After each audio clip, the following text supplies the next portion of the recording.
Good morning students. Exercise 7.4 का 7.4 का 12वां सवाल देखिए क्या कह रहा है। कह रहा है कि एक कक्षा 9 में आपने पढ़ा है नहीं पढ़ा आपको मालूम होगा कि कक्षा 9 में आपने पढ़ा है कि उस त्रिभुज की एक माध्यिका उसे बराबर क्षेत्रफल वाले दो त्रिभुजों में विभाजित करती है। उस त्रिभुज ABC के लिए इस परिणाम का सत्यापन कीजिए जिसके शीर्ष A 4 का -6। मान लीजिए कोई आपका कोई त्रिभुज है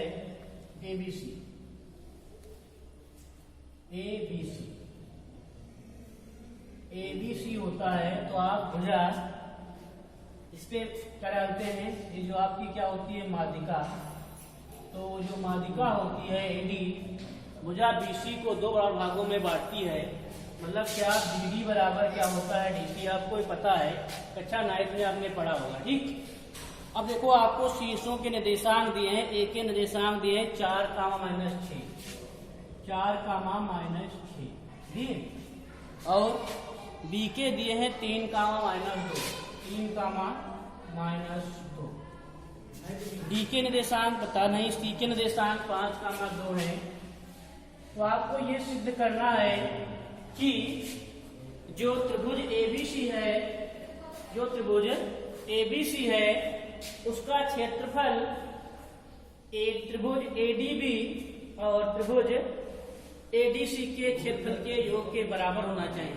यही तो देखो कह रहा है, क्या कह रहा है कि त्रिभुज की एक माध्यिका उसके बराबर क्षेत्र वाले दो त्रिभुजों में विभाजित करती है। उस त्रिभुज ABC के लिए इस परिणाम का सत्यापन कीजिए। तो बताओ, अगर आपको त्रिभुज BDC का अगर क्षेत्रफल निकालना है तो सबसे पहले हमें D के निर्देशांक पता होना चाहिए। तो D के निर्देशांक कैसे पता करोगे, क्या लिखोगे, त्रिभुज ABC के शीर्षों के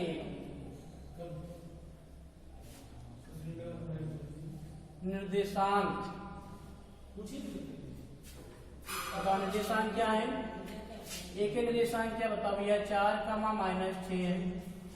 B के निर्देशांक 3, -2 है तथा C के क्या है 5, 2 है। BC भुजा BC का मध्य बिंदु D है। आप लोगों को मालूम है मध्य बिंदु D क्यों होता है, क्योंकि जो भुजा, किसी त्रिभुज की भुजा जो होती है, किसी त्रिभुज की माध्यिका जो होती है, सामने भुजा को कितने भागों में बांटती है, 2 भागों में। आप अगर यहाँ से माध्यिका खींचेंगे तो BC भुजा क्या हो जाएगी, 2 भागों में बढ़ जाएगी, वो भी बराबर भागों में समविभाजित करती है। तो आपको अगर D के निर्देशांक निकालना है तो कैसे निकालोगे, भुजा BC के मध्य बिंदु भुजा BC के मध्य बिंदु D के निर्देशांक क्या होते हैं बताओ। निर्देशांक क्या होते हैं, आप लोगों ने पढ़ा था, x1 + x2/2 y1 + y2/2। या अब बताओ x1 कितना है, 3 है, x2 कितना है, 5 है, y1 -2 y2 + 2 मतलब 0 हो गया। तो 3, 5, 8, 0/2, 4 दूनी 8, निर्देशांक क्या जाएंगे 4, 0। तो बताओ भैया आप 4, 0 इसके निर्देशांक बिंदु D के आ गए। तो बताओ अब आप निकालते हैं त्रिभुज ADB का क्षेत्रफल। त्रिभुज ADB का क्षेत्रफल निकालेंगे तो क्या आएगा, अगला क्या होता है 1/2 x1 y2 - y3 plus x2 y3 minus y1 plus x3 y1 minus y2। कोई दिक्कत? देखो 1/2 है, तो इसे आप x1 मान लेते, इसे y1, इसे x2 मान ले, इसे y2 मान ले, इसे 3, इसे y3। x1 का मान कितना है 4, y2 का मान कितना है y2 0, y3 माइनस 2 प्लस का 2, x2 का मान कितना है 0 की 4 है, y3 का मान -2, y1 का मान -6 प्लस का 6, x3 का मान 3, y1 -6, y2 0, 1/2, 4 दूनी 8, 6 से 2 जाएगा, 4 बचेगा, 4 × 16, यहाँ कितना आएगा 6 × 18 माइनस का 18, 1/2, 8 से 14 माइनस 18, तो कितना जाएगा भैया 24, 14 से 8 गया 6/2 कितना जाएगा 3 वर्ग इकाई। तो त्रिभुज एडीबी का क्षेत्रफल कितना आया 3 वर्ग इकाई। अब किसका त्रिभुज निकाल लेंगे, त्रिभुज एडीसी का, त्रिभुज एडीसी का निकालो जरा भैया। त्रिभुज एडीसी का क्षेत्रफल 1/2 x1 y2 minus y3 plus x2 y1 minus y3 minus y1 plus x3 y1 minus y2। अब देखो, अब इसे मिटा लेना, पेंसिल पे लिखा करो, मिटा दिया करो। देखो अब किसका निकाला हमने एडीसी का, ये क्या है x1 y1, ये क्या है x2 ये y2, ये x3 ये y3 है, तो 1/2 है।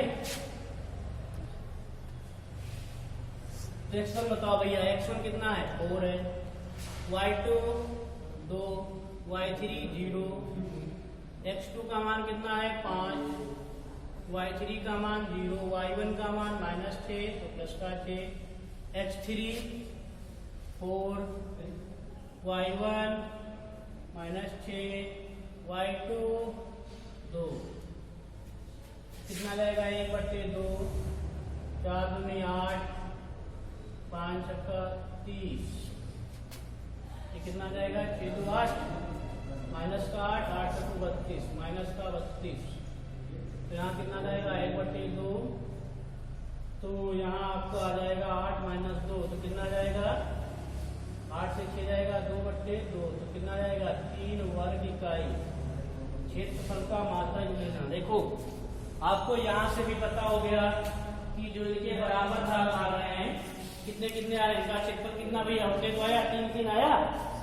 देखो जितना एडीबी का आया उतना एडीसी का आया है, लेकिन सिद्ध क्या करना है, सत्यापन क्या करना है कि उस त्रिभुज एबीसी के लिए एक परिणाम का सत्यापन कीजिए। त्रिभुज की माध्यिका उससे बराबर क्षेत्रफल वाले 2 त्रिभुजों में विभाजित करती है। तो 2 त्रिभुजों में बराबर विभाजित कर रही है, तो एडीबी और एडीसी का क्षेत्रफल क्या आया है, बराबर आया है। अगर आप इसका क्षेत्रफल जोड़े एबीसी का कितने आएगा। देखो आपको क्या सिद्ध करना था कि त्रिभुज की माध्यिका है जो उसे 2 बराबर, क्या कह रहा था कि 2 बराबर क्षेत्रफलों में 2 बराबर त्रिभुजों में विभाजित करती है। तो बताइए भाई एडीबी और एबीसी 2 बराबर त्रिभुज आए कि नहीं आए। देखो क्षेत्रफल एक ही तो आया, 3 वर्ग इकाई इसका भी आया, 3 वर्ग इकाई इसका भी आया, तो मतलब क्या 2 बराबर भागों में बढ़ गया। अगर आप त्रिभुज एबीसी का क्षेत्रफल निकालेंगे तो आपका 6 आएगा, देख लेना त्रिभुज एबीसी का अगर क्षेत्रफल निकालेंगे। ठीक, देखो आपका जो टेस्ट होगा इस वाली बुक से होगा, ठीक, जो आपकी एनसीईआरटी बुक चलती थी, तो इसमें देखो 8.1 आपको रिवीजन बताया गया था, एक्सरसाइज 8.1, जो सवाल ना लगे तो पूछ लेना। ठीक, अब जैसे 8.1 में था, जैसे आपको दिया है सबसे पहले आपको त्रिकोणमितीय अनुपात पता होना चाहिए, साइन का 10। देखो बताया गया था आपको साइन का उल्टा क्या होता है कास, साइन थीटा कास थीटा, ठीक। और साइन का उल्टा क्या होता था, ठीक। साइन का उल्टा कोसेक। पहले बताया जाएगा लाल बटे कक्का। पूछा जाए साइन थीटा अगर आप मान लीजिए कोई त्रिभुज है, समकोण त्रिभुज एबीसी है, B A B C, B A C लिख ले, बी लिख ले और ए लिख ले और सी लिख ले, ठीक। तो एबीसी बता लिख दे। मान लीजिए कि अगर आपको बी के लिए ज्ञात करना है तो ए के लिए हम ज्ञात करेंगे, ठीक। इसमें कोण बी क्या है, समकोण है, और ये आपका ए है और आपका सी, ठीक। ये आपकी 90 अंश के सामने वाली भुजा क्या होती है पता है, कर्ण है। अब आपको मान लीजिए कोण ए के लिए ज्ञात करना है। ये आपको इसकी भुजा 13 दी है और ये आपको 5 दी है, ये 12 दी है, ठीक। तो कहेगा जरा साइन ए का मान बताओ, साइन ए का। तो साइन थीटा वाला मालूम है क्या होता है, लंब बटे कर्ण। तो हमने बताया था कोण के सामने वाली भुजा क्या हो जाएगी, लंब। ए के लिए लंब क्या हो जाएगा 5 और सी के लिए लंब क्या होता है 12। तो लंब बटे क्या होता है, कर्ण, लंब बटे कर्ण। तो साइन थीटा क्या होता है, लंब बटे कर्ण। लंब कितना आपका है 5, कर्ण कितना है 13। इसी प्रकार आपका पूछ दिया जाता कास, कास ए बराबर आधार बटे क्या होता है, कर्ण। क्या होता है, आधार बटे कर्ण। तो आधार बटे कर्ण, आधार कितना बताओ भाई आपका, आधार इसमें है 12, कर्ण कितना है 13। इसी प्रकार पूछ देता tan ए, याद रखना स्मॉल को लिखे जाएंगे। अच्छा, tan ए बराबर क्या होता है, लंब बटे आधार, लंब बटे आधार। तो लंब कितना है, लंब आपका है 5, आधार कितना है 12। अब देखो इसी कितनी निष्पत्तियां हैं, 6 निकालना है, 3 निकल गई। साइन का उल्टा क्या होता है, कोसेक। कोसेक के बराबर क्या हो जाएगा, कर्ण बटे लंब, कर्ण बटे लंब। तो कर्ण बताओ कितना है, कर्ण 13 है, लंब आपका कितना है 5। अब आता है सेके, सेक के बराबर क्या होता है, कर्ण बटे आधार, कर्ण बटे आधार। तो कर्ण बताइए आपका कितना है 13, आधार 12 है। और tan है, tan का उल्टा क्या होता है, काट, काट क्या होता है, आधार बटे लंब, आधार बटे लंब। तो आधार बताइए कितना है, आधार 12 है, लंब कितना है 5। तो आपकी 6 निष्पत्तियां आपको ज्ञात हो गई, ठीक। अगर आपको कोई भी सवाल दे देता है, जैसे आपको इसने दे दिया त्रिभुज एबीसी में पहला ही सवाल 8.1 का, त्रिभुज एबीसी में जिसका कोण बी समकोण है, ए बी बराबर कितना है 24, बी सी बराबर 7 है। तो निम्नलिखित में से मान, एक का मान निकाल लेंगे। अब जैसे आपको कोई सवाल दे दिया गया कि साइन ए बराबर कितना दिया है 3/4, तो देखिए आप कैसे निकालेंगे।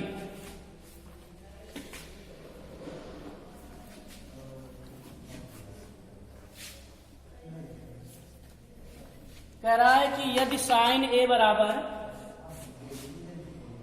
यदि साइन ए बराबर 3/4 है, ठीक। फिर देखो क्या कह रहा है, तो काश ए और tan ए का मान बताओ।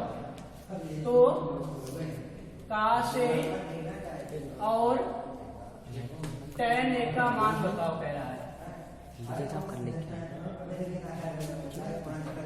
tan ए का मान क्या है, तो आपको मालूम है कि साइन ए बराबर क्या होता है, लंब बटे कर्ण। क्या होता है, लंब बटे कर्ण, यही तो होता है।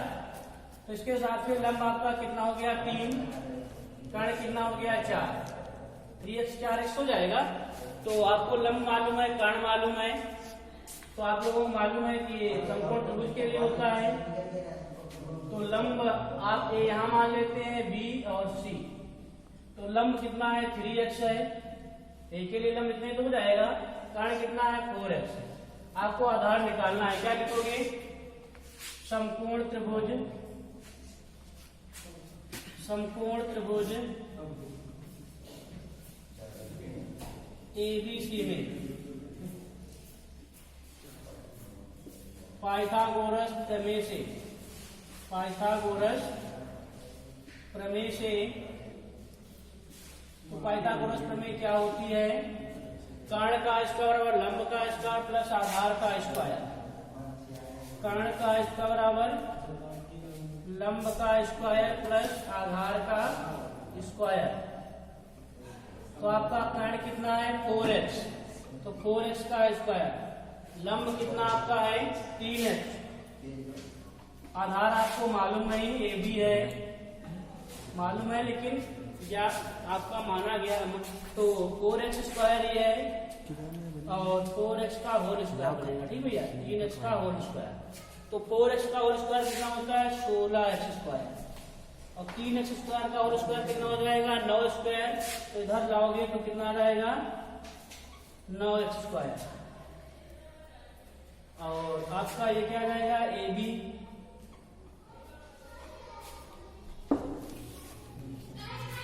देखो 16 से 9 जाएगा, कितना जाएगा? 7x square. अब आप क्या है? ए बी का स्क्वायर है। तो आप लाना चाहेंगे तो क्या लिखोगे? 7x का स्क्वायर। यहाँ क्या है? ए बी का, ए बी मतलब, ठीक। इसको निकालोगे बाहर तो क्या आ जाएगा? x तो आपका बाहर निकल गया, तो √7। तो ए बी का स्क्वायर, ए बी बचा, तो ए बराबर क्या आ जाएगा? ए बी बराबर 7√x, ठीक। अब बताइएगा, इसका मान पूछ रहा था काश ए का मान बताओ जरा। काश ए का मान, तो सबसे पहले आपको पता होना चाहिए काश ए बराबर होता क्या है। तो साइन थीटा लंब बटे कर्ण, काश थीटा क्या होता है? आधार बटे कर्ण। तो ए के लिए आधार क्या हो जाएगा? ए बी, और आधार बटे कर्ण, कर्ण क्या हो जाएगा? ए सी। तो ए बी की मान कितनी निकली? ए बी है 7√x निकली है। और इसके बाद ए सी आपका कितना है? 4x।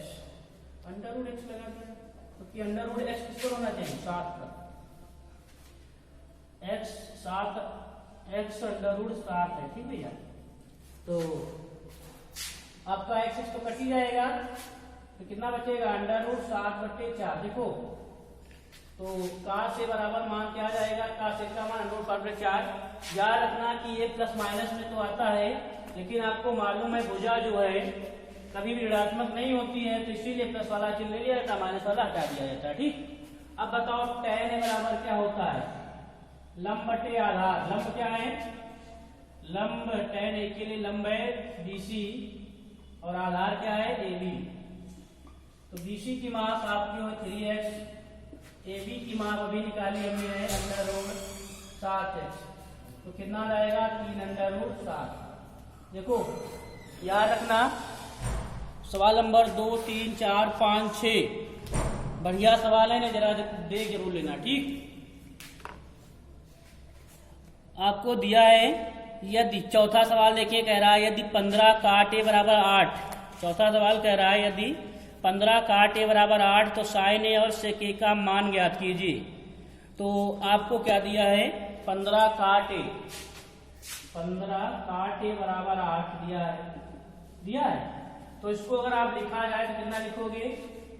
काट ए बराबर 8/15 लिखोगे, क्योंकि गुणे में इधर आ जाएगा भाग में। तो काट ए बराबर आपका क्या होता है? लंब tan का लंब बटे आधार, काट ए का क्या होता है? आधार बटे लंब। काट ए बराबर क्या होता है? आधार बटे लंब, आधार बटे लंब। तो लंब आधार कितना है? 8x, तो लंब कितना हो जाएगा? 15x। तो आप इसको कोई समकोण कोण बनाएंगे, ABC मान लेते हैं, A है ये और B ये है और C ये है, ठीक। इससे A ये है, B C, ठीक। तो आधार बटे लंब, तो आपको मालूम है 90 अंश है भैया, ठीक। तो आधार आपका कितना है? 8x। तो एक ही हिसाब से तो लंब ये हुआ, तो लंब आपका कितना आ जाएगा? 15 और आधार 8 आ जाएगा, ठीक। इसी प्रकार पाइथागोरस प्रमेय लगाएंगे तो 15 × 225 x स्क्वायर आ जाएगा, 8 × 64 x स्क्वायर आ जाएगा, तो 5 4 9 6 2 8 289 x स्क्वायर आ जाएगा। तो तो आपका कितना आ जाएगा 17x, ये वाली भुजा कितनी आ जाएगी 17x आ जाएगी। अब याद रखना, ठीक बता दिया गया, बिल्कुल ऐसे ही लगाना है। अब देखो इसमें पूछ रहा था साइन ए का मान बताओ जरा, तो साइन ए बराबर क्या होता है लंब बटे कर्ण, लंब बटे कर्ण। तो लंब कितना है बताओ भैया, लंब साइन ए बराबर लंब बटे कर्ण, ए के लिए लंब कितना है 15, कर्ण कितना है 17x, तो x कट जाएगा कितना जाएगा 15 बटे 17, ठीक। इसी प्रकार sec a, तो sec a का मान कितना है, sec a का मान है sec, तो काश का उल्टा होता है sec, sec का क्या हो जाएगा कर्ण बटे आधार, काश का क्या होता है आधार बटे कर्ण, कर्ण बटे आधार, कर्ण कितना है 17x, आधार कितना है इसका 8x, x कट जाएगा 17 बटे 8 आ जाएगा, ठीक। तो आपको सवाल नंबर, देखो आपको जो डिवीजन दिया जा रहा है, आपका जो टेस्ट आएगा, जो टेस्ट पेपर बनाया जाएगा, आपको किताब बुक दिखा दी गई है, ये वाली एनसीईआरटी बुक जो है इसी से आएगा, ठीक। अब 8.1 आपको बताया गया था रिवीजन के लिए, तो अगर कोई सवाल ना लगा हो तो पूछ लेना, और होमवर्क लिख लेना जरा 8.2 एक्सरसाइज जो 8.2 है, एक्सरसाइज 8.2 याद रखना, ठीक भैया। एक्सरसाइज 8.2 जो है आपको इसमें कितने सवाल हैं 1 से 4 तक हैं, ठीक, और चारों करना है। और इसके पहले आपको उदाहरण भी दिए गए, कितने हैं 8 उदाहरण दिए गए, 8 कितने 6 से, इसके पहले जो उदाहरण कितने हैं 6 से आपको कितने 8, 6 7 8, 3 उदाहरण हैं और 4 सवाल हैं, तो आप इन्हें लगा लें एक्सरसाइज 8.2। और अगर कोई सवाल नहीं लगता है तो आप पूछें, आप केवल इकाई 2 आएंगे, ठीक, इकाई 8 और इकाई 4। एक्सरसाइज 8.2 जैसे है 8.2, आप घर में सवाल लगाएं, पेज नंबर कितना है 206, अपना पूछना कौन सी वाली बुक, पेज नंबर 206 है, पेज नंबर कितना है 206, सवाल लगाएं। अगर कोई नहीं लगता है तो आप कमेंट पूछे, तुरंत बताया जाएगा, ठीक। और एक के कितने पार्ट हैं 5 पार्ट हैं, तो एक के कितने पार्ट हैं 5 पार्ट हैं, पहले वाले कितने पार्ट हैं 5। अगर आपको सारी याद है कि साइन 0 का मान कितना होता है, साइन 30 का मान, तो आपका सवाल सरलता से लग जाएगा। जैसे आपको कोई भी सवाल दे दिया जाए, जैसे आपको दे दिया गया पहले का सेकंड, देखो क्या कह रहा है 2 tan स्क्वायर 45 प्लस काश स्क्वायर 30, काश स्क्वायर 30 माइनस कितना है साइन स्क्वायर 60। तो भैया इसको देख लो जरा, अगर आपको मान मालूम है तो होगा, नहीं तो कोई बात नहीं। आपको tan 45 का मान मालूम है, कितना होता है tan 45, tan 45 का मान 1, कितना होता है मान tan 45। अब देखो काश स्क्वायर 30, देखो इधर साइन है, काश है और tan है, ठीक। साइन 0 अंश, 30 अंश, 45 अंश, 60 अंश, 90 अंश। तो साइन 0 का मान तो 0 होता है, साइन 30 का मान 1/2 होता है, साइन 45 का मान 1/√2 होता है, साइन 60 का मान √3/2, साइन 90 का मान 1, काश 0 का मान 1, काश 30 का मान √3/2, काश 45 का मान 1/√2 और काश 60 का मान 1/2 और काश 90। जैसे आपको नहीं मालूम, मान लीजिए आपको मान नहीं मालूम है, ठीक, तो जैसे आपको साइन काश tan नहीं मालूम हो, साइन काश tan के, ठीक। अब जैसे मान लिया आपको कोसेक का नहीं मालूम, कोसेक का नहीं मालूम है, तो आपको इतना तो मालूम है साइन का उल्टा होता है कोसेक। तो बताओ अगर साइन को साइन 0 जैसे लिखा है तो इसको 0 टेक लिख सकते हो, तो अगर 1/0 लिखोगे तो 1/0 का मान क्या होता है परिभाषित, साइन 0 का मान 0, साइन 30 का मान 1/2, साइन 45 का मान 1/√2, साइन 60 का मान √3/2, साइन 90 का मान 1। और जिसको नहीं याद है तो जो गिनती है उल्टी लिख दो जरा, 1 के बाद √3/2, 1/√2 और फिर कितना 1/2, फिर कितना 0 आ गया, साइन काश का काम हो गया। अब देखो tan 0, tan 0 का मान क्या होता है 0, tan 30 का मान 1/√3, तो tan 45 का मान 1, tan 60 का मान √3, tan 90 का मान होता है अपरिभाषित, tan 90 का मान क्या होता है अपरिभाषित। तो जरा देखिए अब, अगर सारणी याद है तो आपका सवाल लग जाएगा, नहीं तो कोई बात नहीं। cos 30, तो cos 30 का मान देखा हमने कितना है √3/2, √3/2 है, तो √3/2 का होल स्क्वायर करेंगे, साइन स्क्वायर 60, तो साइन 60 का मान कितना होता है √3/2,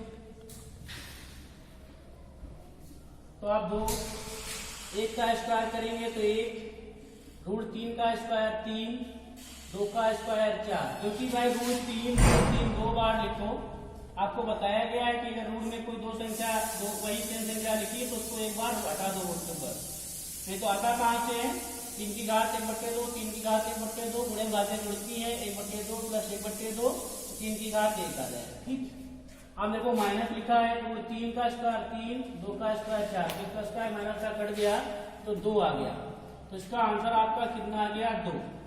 इसमें आपको कितने पार्ट दिए हैं 5 पार्ट दिए, तो आपको एक एक सवाल लगाना है, ठीक, छोड़ना कोई नहीं।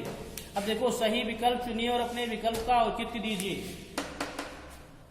आपको दे दिया गया है 2 tan 30 1 + tan स्क्वायर 30, तो अगर आपको मान मालूम है तो लगेगा 2 tan 30, tan 30 का मान क्या होता है 1/√3, 1 + tan स्क्वायर 30, tan 30 का मान कितना होता है 1/√3 का होल स्क्वायर कर दिया जाएगा, तो आपका कितना जाएगा 2/√3, यहाँ कितना है 1, √1 का स्क्वायर 1 का स्क्वायर 1 ही आएगा, √3 का स्क्वायर 3, हल करो जरा भैया, 2 √3 है, यहाँ कितना जाएगा एलसीएम लोगे 3 है 4, गाड़ लेंगे 3 है 4/3, तो आपका इतना आया 2/√3 आया है और 4/3, तो जो ये वाला है ऊपर चला जाएगा, तो आपका इतने बनेगा 2 और √3 है, ठीक, और ये आपका 4 पहले से लिखा है, ये ऊपर चला जाएगा, तो 3 दूनी 6, 4 √3, तो 2 दूनी 4, 2 3 6, तो आपका आ गया 3 2 √3। अगर आपका इतना पूछ रहा है तो ठीक, नीचे देखो कड़ी याद करना है, तो कड़ी याद करोगे तो इसके सैंडविच गुणा करो √3 से, तो √3 से गुणा करोगे तो 3 √3 और 2 × 3, 3 से 3 कट जाएगा √3/2। कभी कभी विकल्प में दे देगा, बताओ जरा, एक इसमें देखो पहला सवाल है दूसरे का पहला, तो बताओ √3/2 किसका मान होता है साइन 60 का, तो साइन 60 भी लिख सकते हैं, क्योंकि जो साइन 60 क्या होता है √3/2, कोई दिक्कत परेशानी। अब देखो इसके आपको कितने पार्ट दिए गए 4 पार्ट दिए गए, आप लगा लें आराम से, ठीक। इसके बाद देखो इसका तीसरा सवाल कह रहा है कि यदि tan a + b = √3 है और tan a - = 1/√3 है, तो कह रहा है 0 a + b > और प्लस क्या लिखा है a, मतलब क्या है a ऐसे लिखा है आपका और b, तो इसका मतलब बताओ। देखो जिसके तरफ आपका जो ये ऐसे निशान लगा मुंह जैसा पहला लगा है, तो मतलब क्या उसका मान बड़ा होगा और b का मान क्या आएगा छोटा। तो ये भी याद रखना कि a + b का मान जो है 90 से बड़ा ना हो, 90 के बराबर ही रहे और या छोटा हो जाए। तो आपको क्या क्या दिया गया है tan a + b दिया गया है। tan a + b अगर आपको दिया कितना है √3 और tan a + √3 दिया है, तो अगर आपको मालूम है कि a + √3 जो है tan में किसका मान होता है, tan 30 का होता नहीं तो 60 का होता है, tan 60। आप तुलना करेंगे जरा तो a + b बराबर कितना निकलेगा 60 अंक निकलेगा। उसके बाद आपको जो दिया है tan a - b, tan a - b आपको दे दिया गया है 1/√3। तो आपको मालूम है tan में किसका मान होता है, tan 30 का। तो tan a माइनस बी बराबर tan 30। तो a माइनस बी बराबर आपका कितना निकलेगा, 30 अंश। a प्लस बी पता है, a माइनस बी पता है, ए बी के मान पता है, तो मान लेते हैं ये समीकरण फर्स्ट है, ये समीकरण सेकेंड है। क्या लिखोगे, समीकरण फर्स्ट व सेकेंड को जोड़ने पर घटाने पर, जोड़ने पर, समीकरण फर्स्ट व सेकेंड को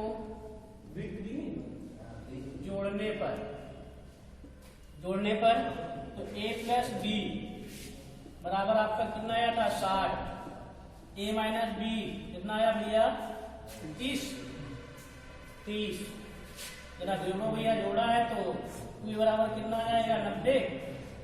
तो a का मान भैया लगा लेना, ठीक ना, 45 अंश। a का मान आपका कितना जाएगा, 45 अंश। तो क्या लिखोगे, a का मान समीकरण फर्स्ट में रखने पर, a का मान समीकरण फर्स्ट में रखने पर, लिखा है रखने पर, ठीक। अब देखो a प्लस बी बराबर कितना था भैया, 60। तो a का मान कितना आया, 45। तो b बराबर आपका आ जाएगा 60 माइनस 45 तो 15। तो b का मान कितना आ जाएगा, 15 अंश लिख दोगे। अतः a का मान 45 अंश है, अतः a का मान 45 अंश तथा b का मान 15 अंश है। देखो आपको इसमें जो सवाल होमवर्क बताया गया है, अगर आपका सवाल कोई नहीं लग रहा है, कोई दिक्कत हो रही है, तो आप पूछ ले जरूर कमेंट में, ठीक। 8.2 के सवाल नंबर कितने, 4 हैं, और इसके पहले जो उदाहरण दिए गए आपको हो सकता है जो होमवर्क आता है उसमें न लिखा, वीडियो में बता दिया जाता है, इसीलिए। पेज नंबर कितना था, पेज नंबर आपका है 206 पर 8.2 जो एक्सरसाइज है, तो पेज नंबर कितना है, 206 है। इसके पहले उदाहरण और सवाल लगाना।